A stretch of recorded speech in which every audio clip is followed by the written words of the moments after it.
Et nous commençons donc avec l'écho des cryptos, le rendez-vous cryptoactif de Smart Patrimoine. Et en l'occurrence, aujourd'hui, nous allons nous intéresser aux stablecoins depuis plusieurs semaines.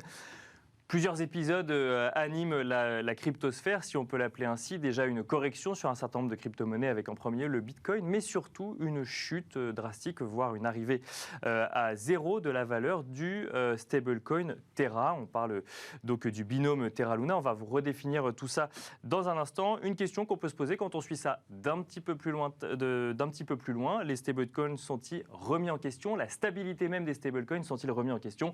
C'est une question que nous allons poser à Gonzague Grandval, cofondateur et CEO de Scheme. Bonjour Gonzague Grandval. Bonjour Nicolas. Alors les stablecoins, vous connaissez bien puisque vous participez même techniquement à la création de certains stablecoins. Vous avez notamment participé à la création de Lug, un stablecoin qui a été mis en place par le groupe Casino. Quand on suit Terra Luna, et d'ailleurs vous nous expliquerez peut-être comment vous l'avez vécu vous il y a quelques semaines, et qu'on en vient à se demander si ça remet en cause la confiance qu'on peut avoir dans des crypto-monnaies qui sont censées être stables, à savoir des stablecoins. Pour vous, c'est une question légitime aujourd'hui ?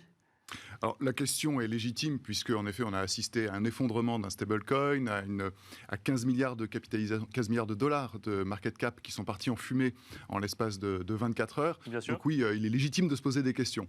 Je pense que les réponses qu'on peut apporter à cet événement sont de plusieurs ordres. Le premier, c'est de savoir distinguer les différents stablecoins, et on va y revenir peut-être après.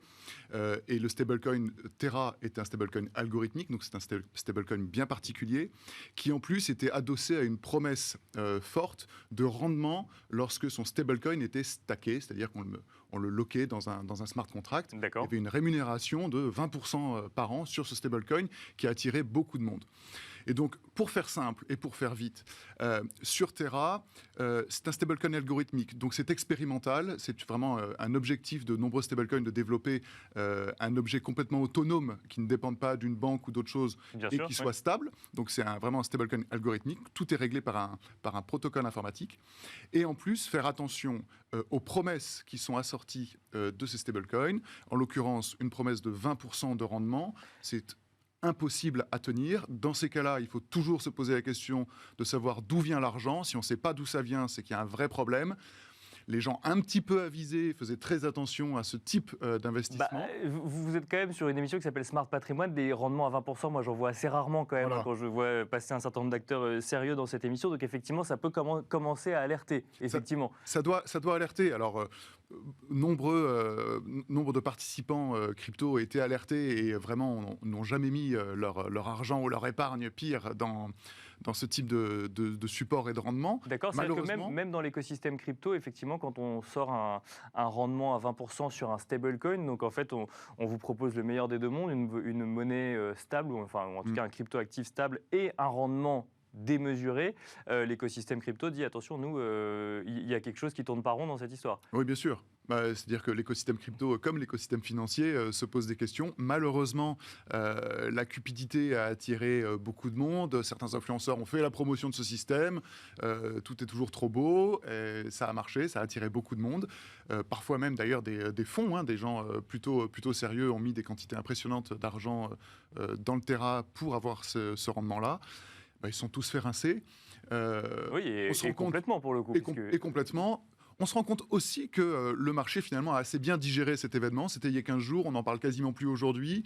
Ceux qui ont perdu de l'argent, globalement, savaient les risques qu'ils prenaient. Il y a sûrement eu des manipulations de marché qui ont mené à cette chute catastrophique. Un édifice un peu fragile, plus une manipulation de marché, ça a entraîné cette... Oui, alors on parle, je ne sais pas si c'est vrai ou non, mais on parle en tout cas de 7 portefeuilles qui auraient vendu massivement en même temps, par exemple. Alors au début, on pensait que c'était un seul, finalement ce serait 7. Alors, manipulation de marché ou non, en tout cas, ça a le mérite de mettre la lumière sur ce que c'est qu'un stablecoin algorithmique, comme vous disiez, puisque du coup, ce stablecoin donc algorithmique, en fait, n'était pas indexé, n'avait pas de réserve en dollars, en euros ou en monnaie fiat.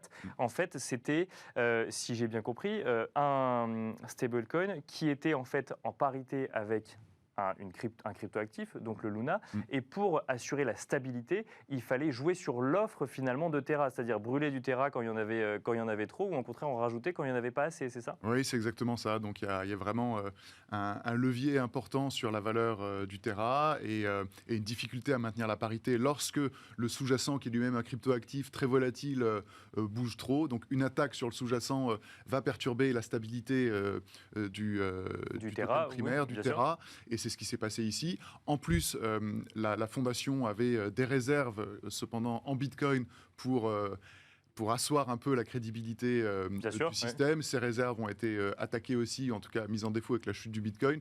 Donc ça a eu vraiment un effet boule de neige. Si on revient justement aux stablecoins plus traditionnels, Bien pour sûr, voir la comparaison. Je reviens à ma question. Ouais. Les stablecoins au global sont-ils remis en question Alors, maintenant qu'on a expliqué effectivement le mécanisme très rapidement de Terra Luna? Alors, les stablecoins ne sont absolument pas remis en question. L'intérêt, c'est que ça concentre les regards sur le fonctionnement des stablecoins désormais. Les deux plus gros stablecoins du marché sont l'USDT et l'USDC. Tether et Circle, le stablecoin émis par Circle.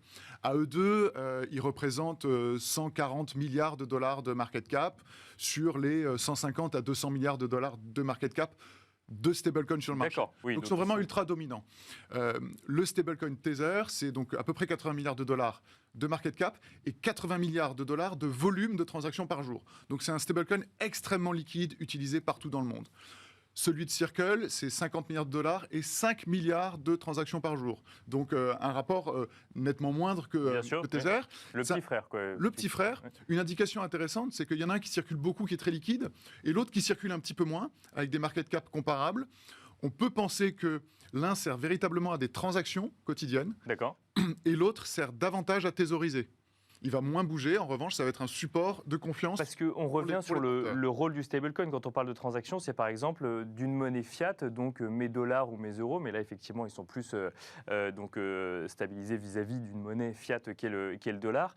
Ça permet je fais passer en fait mes dollars dans un stablecoin qui crée en fait une réserve de valeur pour ensuite aller les investir sur des crypto-monnaies. C'est exactement ça. Le stablecoin, c'est une réplique du dollar, une image d'un dollar mis en réserve qui a sa version numérique sur une blockchain, généralement sur Ethereum, mais sur d'autres également. Et l'avantage de ce nouveau dollar, c'est qu'il va pouvoir circuler sur les blockchains de façon très rapide, à moindre coût, relativement sur certaines chaînes, et sans risque de contrepartie. Donc, je peux envoyer 10 millions de dollars de Paris à Singapour en 30 secondes un dimanche à 17h, ce qui est impossible avec du dollar. Et alors, question qu'on peut tous légitimement se poser, est-ce que ces deux stablecoins sont soumis au même risque que ce qu'on a pu voir sur Terra Luna? Parce que vous nous avez dit que Terra Luna était un stablecoin algorithmique. Donc les autres types de stablecoins, qu'est-ce qui va faire qu'eux vont être plus stables et plus solides si jamais on vend tous massivement, par exemple, l'un ou l'autre de ces stablecoins?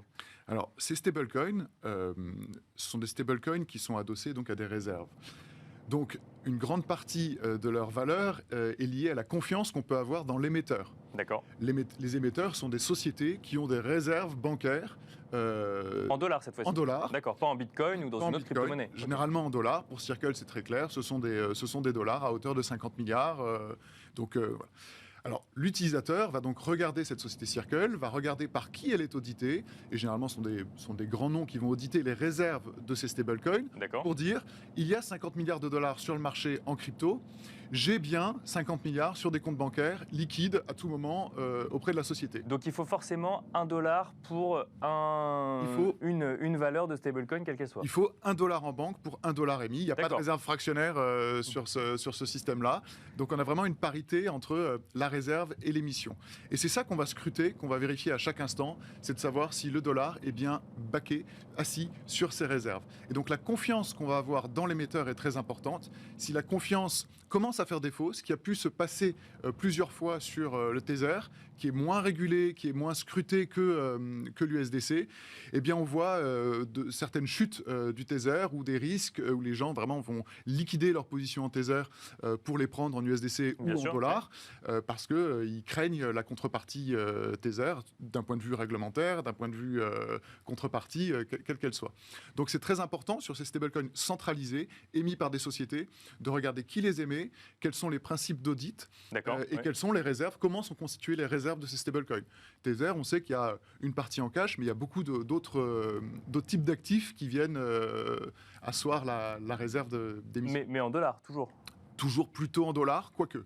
Quoique, d'accord. Qui sont parfois investis sur des actifs qui Parfois eux-mêmes... sur des actifs un peu plus risqués, parfois des bons du trésor, parfois des cryptos aussi un petit peu chez Tether. Oui, donc ça pose une question de liquidité aussi, même si effectivement il y a la valeur en fait dans les réserves. Une dernière question pour conclure. Je reviens sur, alors pas forcément sur l'épisode Terra Luna, mais sur la promesse de rendement sur un stablecoin. Parce que finalement, quand on regarde le rôle même du stablecoin, on a l'impression que ça n'est qu'un pont ou qu'une réserve de valeur.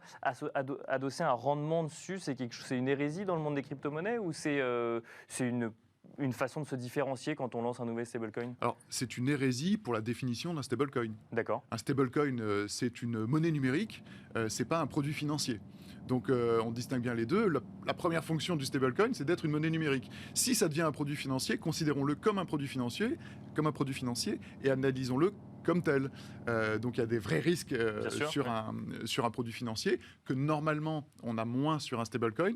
Et là la difficulté, c'est qu'on disait qu'on avait un stablecoin, donc les gens se sentaient en confiance en disant c'est quelque chose de stable, adossé à une promesse de rendement sur un protocole de finance décentralisée parallèle. Là il y a un petit problème, c'est que le rendement n'est pas une fonction d'un stablecoin. Bon, et je pense que là, pour le coup, il ne faut pas être un expert en crypto pour savoir qu'une promesse de 20% de rendement, globalement, c'est associé à un risque démesuré. Merci beaucoup. Et ça vaut pour tous les mécanismes, en tout cas tous les investissements financiers. Merci beaucoup, Gonzague Grandval. Je rappelle que vous êtes le cofondateur et CEO de Scheme. Merci beaucoup. Merci, Nicolas. Et quant à nous, on se retrouve tout de suite dans Enjeu Patrimoine.